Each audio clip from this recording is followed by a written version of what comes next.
So hello student, welcome to our channel Unique Literature World Studies.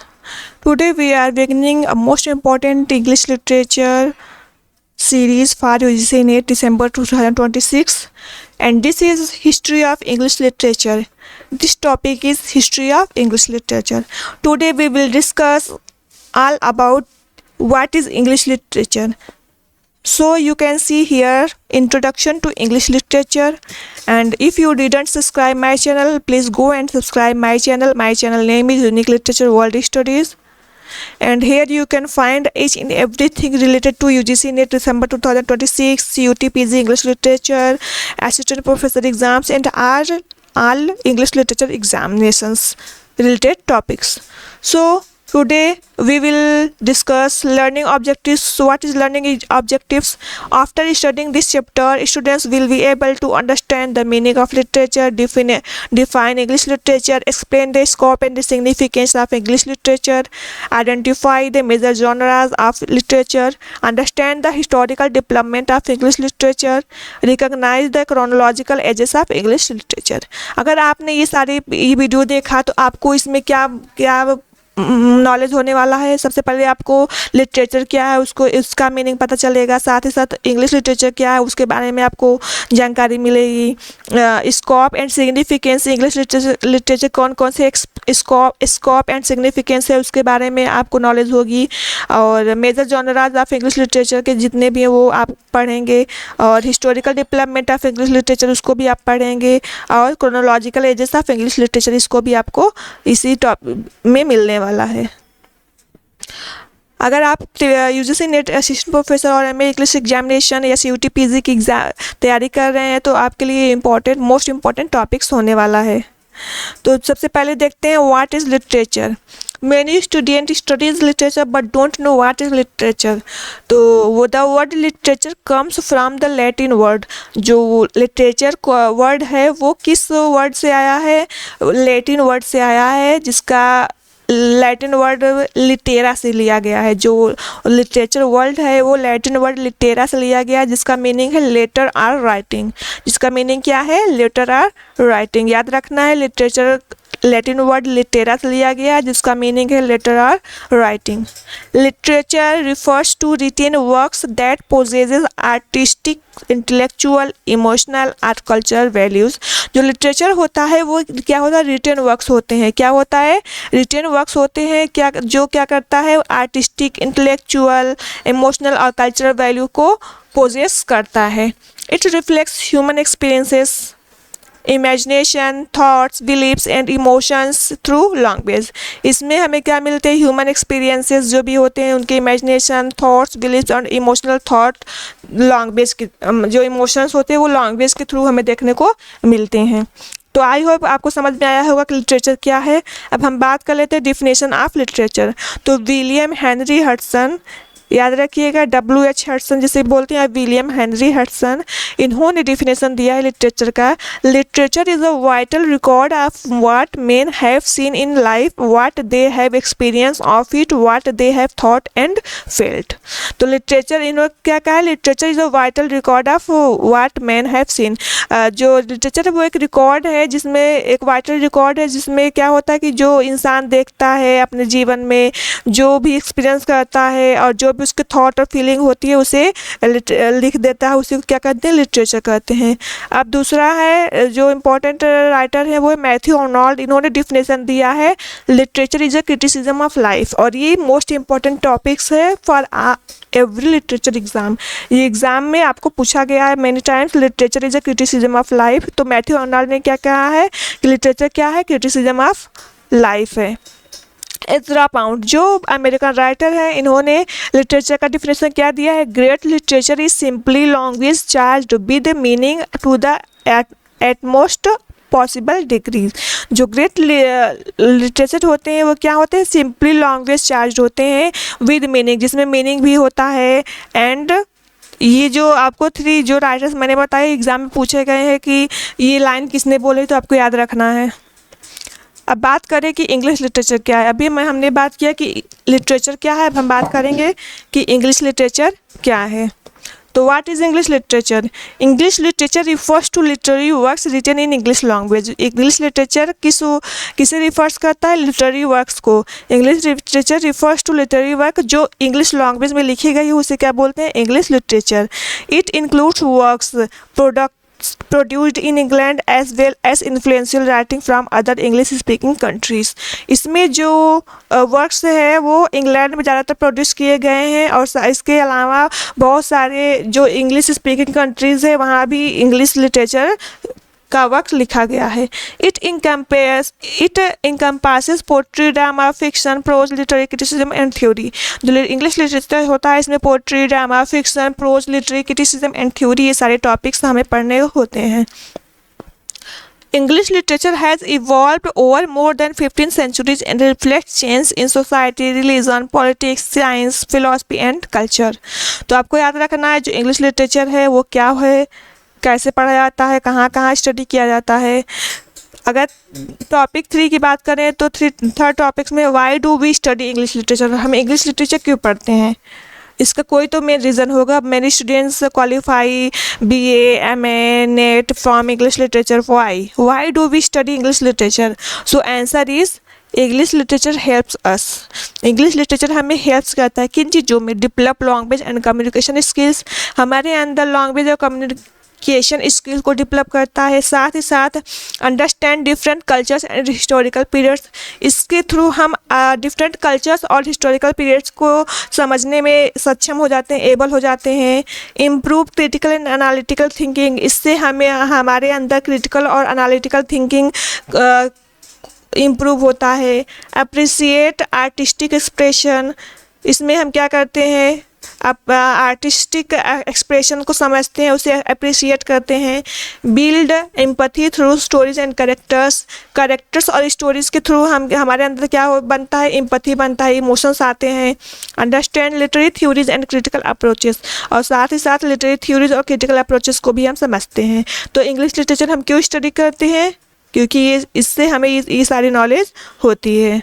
अगर बात करें characteristics of English literature, next है characteristics of English of literature. Literature की कौन कौन सी विशेषताएं हैं तो देख लेते हैं।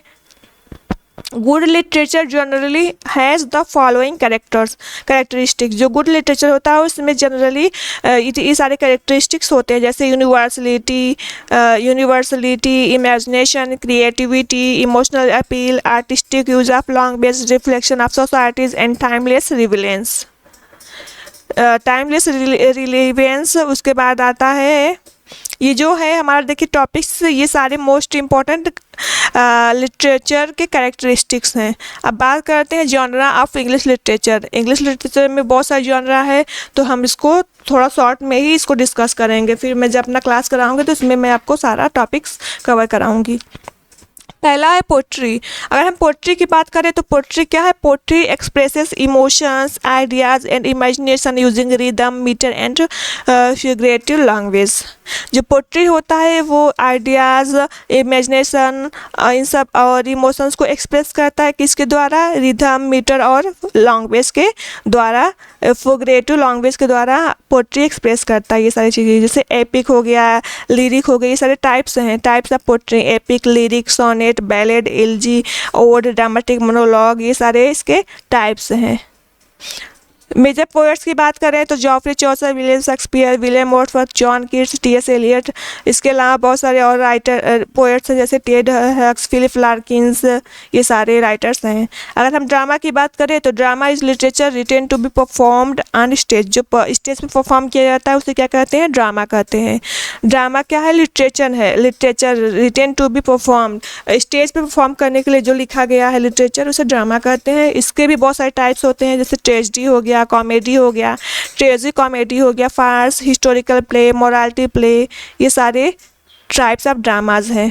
अगर मेजर ड्रामाटिस्ट की बात करें तो Christopher Marlowe, William Shakespeare, Ben Jonson, G.B. Shaw, ये सारे इम्पोर्टेंट राइटर हैं। तीसरा है फिक्शन। फिक्शन क्या है? Fiction is imaginative pros writing. Fiction is imaginative pros writing. तो इमेजिनेटिव प्रोज राइटिंग है फिक्शन, जिसमें इमेजिनेशन के द्वारा हम कोई भी वर्क लिखते हैं, जिसमें हम किसी भी चीज़ का इमेजिनेशन करते हैं, जैसे नॉवेल हो गया, नोवेला हो गया, शॉर्ट स्टोरी हो गया, ये फिक्शन के टाइप्स हैं। अगर मेजर नॉवलिस्ट की बात करें तो Jane Austen, Charles Dickens, Thomas Hardy, Virginia Woolf, ये सारे हैं। डी है प्रोज। डी में देखिए है प्रोज। प्रोज क्या है? Writing without regular metrical structure. इसमें कोई भी रेगुलर मेट्रिकल स्ट्रक्चर नहीं होता और इसमें रियलिटी को दिखाया जाता है, वो क्या होता है? प्रोज होता है। इसके कौन कौन से फॉर्म्स हैं? तो एसे है, biography, autobiography, travel writing, letters, memoirs, ये सारे इसके टाइप्स हैं। अब हम बात करते हैं development of English literature. English literature के डेवलपमेंट कैसे हुआ, विकास कैसे हुआ? तो English literature developed through different historical periods. जो इंग्लिश लिटरेचर है वो डिफरेंट हिस्टोरिकल पीरियड्स के थ्रू क्या हुआ? डेवलप्ड हुआ, जिसमें political events, religious reforms and cultural movements influenced it's growth. मतलब इसके ग्रोथ को इन्फ्लुएंस्ड किया किसने किसने? Political events, religious reforms and cultural movements में। तो क्रोनोलॉजिकल टाइमलाइन देख लेते हैं हिस्ट्री ऑफ इंग्लिश लिटरेचर की। तो यहाँ पर देख सकते हैं आप पीरियड है, यहाँ पर ईयर्स है। तो सबसे पहला इंग्लिश लिटरेचर की शुरुआत किससे होती है? ओल्ड इंग्लिश यानी एंग्लो सेक्शंस, जिससे हम एंग्लो सेक्शनेज भी बोलते हैं। ओल्ड इंग्लिश वो होता है 450 से लेकर 1066 के बीच। उसके बाद आता है एंग्लो नॉर्मन एज 1066 से 1340। एज ऑफ चौसर आता है तीसरा नंबर पे 1340 से 1400। रिनेसा पीरियड आता है 1485 से 1660 तक। एलिजाबेथन एज है 1558 से 1603 तक। जैकोबियन एज है 1603 से 1625 तक।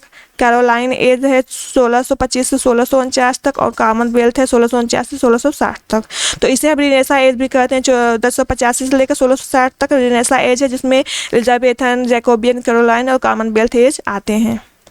अब इसके बाद हम बात करें रिस्टोरेशन एज की। तो रिस्टोरेशन एज में 1660 से 1700 तक है। ऑगस्टन एज 1700, इसे हम न्यू क्लासिकल एज कहते हैं, जिसमें 1660 से लेकर 1798 तक का पूरा टाइम पीरियड है। इसमें पहला है रिस्टोरेशन एज 1660 से 1700 तक। फिर ऑगस्टन एज है 1700 से 1745 तक। एज ऑफ सेंसिबिलिटी है 1745 से 1798 तक। रोमांटिक एज है, उसके बाद आता है रोमांटिक एज 1798 से 1832 तक। विक्टोरियन एज है 1832 से 1901 तक। मॉडर्न एज है 1901 से 1945 तक और पोस्ट मॉडर्न है 1945 से अभी प्रेजेंट टाइम तक। तो ये है time period of English literature. आप थोड़ा छोटा कर देते हो, आप यहाँ से देख सकते हैं पूरा। एक बार रिवाइज कर लीजिए। अगर आपको इस पीडीएफ इसका चाहिए तो आप मेरे चैनल को टेलीग्राम चैनल से ज्वाइन कर लीजिए, वहाँ पे आपको सारे पीडीएफ फ्री ऑफ कॉस्ट मिलने वाले हैं। तो आगे बात करते हैं।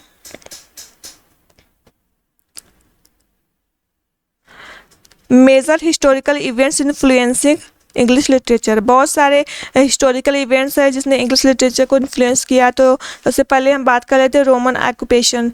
जो रोमन ऑक्यूपेशन है इसने लिटरेरी इम्पैक्ट में क्या कौन सा इम्पैक्ट डाला? अर्ली कल्चरल फाउंडेशन हुआ। Arrival of angle sections and Jutes, इससे हुआ बिगनिंग ऑफ ओल्ड इंग्लिश की शुरुआत हुई। नॉर्मन कॉन्क्विस्ट में क्या हुआ? French influence on language literature, यानी लैंग्वेज और लिटरेचर जो इंग्लैंड का था उसमें फ्रेंच इन्फ्लुएंस देखने को मिला। रिनेसा में क्या हुआ? Revival of classical learning and humanism, यानी क्लासिकल लर्निंग एंड ह्यूमैनिज्म का रिवाइवल हुआ। Reformation, religious and intellectual changes, जब रिफॉर्मेशन आया तो उसमें रिलीजियस और इंटेलेक्चुअल चेंजेस देखने को मिले। इंडस्ट्रियल रिवोल्यूशन, इसमें rise of realism and social novel, ये सारे टॉप लिटरेरी इम्पैक्ट हुए। वर्ल्ड वॉर फर्स्ट जब हुआ तो इससे मॉडर्निज्म आया। वर्ल्ड वॉर सेकेंड हुआ तो post modern and post colonial writing की शुरुआत हुई। तो आई होप आपको इतना समझ में आया होगा। अब हम बात करें नेक्स्ट टॉपिक्स की। तो वो लिटरेरी मूवमेंट्स एक ओवरव्यू है इसमें, जिसमें आपको humanism, classicism, new classicism, romanticism, realism, naturalism, symbolism, modernism, post modernism, feminism, post colonialism, eco criticism, ये सारे आपको लिटरेरी मूवमेंट्स देखने को मिलते हैं। अगर हम इंपॉर्टेंट फैक्ट्स की बात करें तो father of English literature Geoffrey Chaucer को कहा जाता है। Father of English poetry Geoffrey Chaucer, greatest dramatist William Shakespeare और father of English essay Francis Bacon. ये आपको याद रखने हैं। यहाँ पे एक दो क्वेश्चन भी मैंने प्रैक्टिस के लिए लाया है। तो the world literature is derived from, जो वर्ल्ड लिटरेचर है किस फॉर्म से कहाँ से लिया गया, तो अभी मैंने आपको बताया लैटिन वर्ड से लिया गया है लिटेरा, जिसका मीनिंग है लेटर और राइटिंग। तो ऑप्शन सी इज करेक्ट। दूसरा बात कर लेते हैं question, who called literature a criticism of life. A criticism of life किसने लिटरेचर को कहा है, तो मैथ्यू आर्नोल्ड ने कहा है, ऑप्शन बी इज करेक्ट। तीसरा क्वेश्चन है, who is known as the father of English literature. Father of English literature किससे कहते हैं, तो Geoffrey Chaucer, option C is correct. अब हम बात करेंगे नेक्स्ट क्लास में हम पढ़ेंगे ओल्ड इंग्लिश लिटरेचर या फिर एंग्लो सेक्सन एज, जिसमें 450 से लेकर 1066 तक जितने भी मेजर इवेंट्स हुए, जितने भी वर्क्स लिखे गए, सारे टॉपिक्स हम कवर करने वाले हैं। इसमें आपको हिस्ट्री ऑफ इंग्लिश लिटरेचर यानी old English Anglo Saxon age का हिस्टोरिकल बैकग्राउंड देखने को मिलेगा, सोशल एंड पॉलिटिकल कंडीशन देखने को मिलेगा, लैंग्वेज एंड लिटरेचर देखने को मिलेगा, features of English poetry and prose, major authors and works, time line, important quotations of PYQs भी आपको मिलेंगे। तो अगर आपको मेरी वीडियोस पसंद आए तो प्लीज़ मेरे चैनल को सब्सक्राइब करिए, प्रेस बेल आइकन को प्रेस करिए और वीडियोस को लाइक करिए, ताकि मैं मोटिवेट होती रहूँ और ऐसे ही वीडियोस बनाती रहूँ। और आपको किस टॉपिक पे स्पेशली वीडियो चाहिए, आप मेरे comment box YouTube channel comment box में कमेंट करके बता सकते हैं। तो चलिए एंड करते हैं आज के सेशन का। आई होप आपको ये सारा मटेरियल अच्छा लगा होगा। Thank you.